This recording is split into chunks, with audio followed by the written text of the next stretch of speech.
ini adalah masjid pertama di Kuala Selangor yang dikira sebagai rumah ibadat hijau.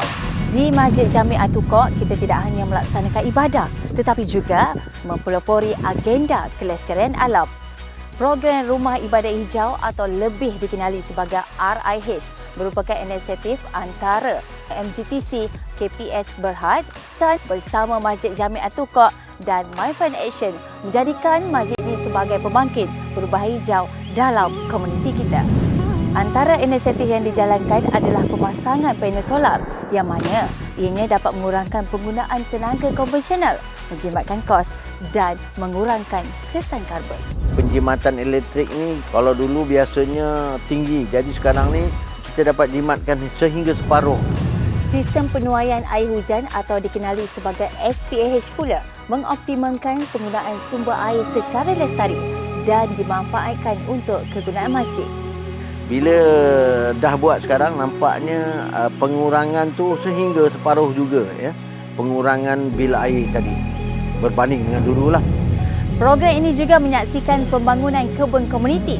Bukan sahaja tanaman segar seperti rok melon dan salad ditanam, tetapi juga dapat meningkatkan ekonomi komuniti selain dapat menghasilkan tanaman yang sihat.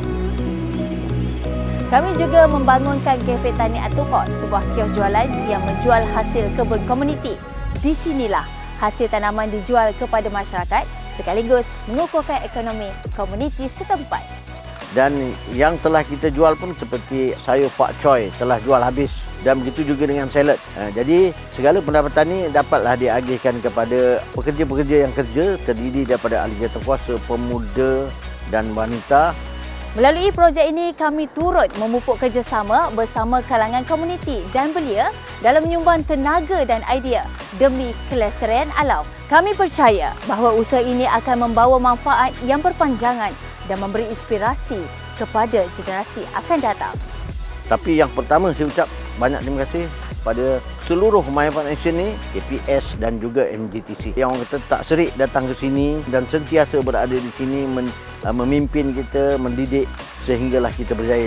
Program Rumah Ibadat Hijau adalah bukti usaha bersama yang mampu membawa perubahan. Kami menyeru semua pihak untuk turut sama dalam membangunkan komuniti hijau.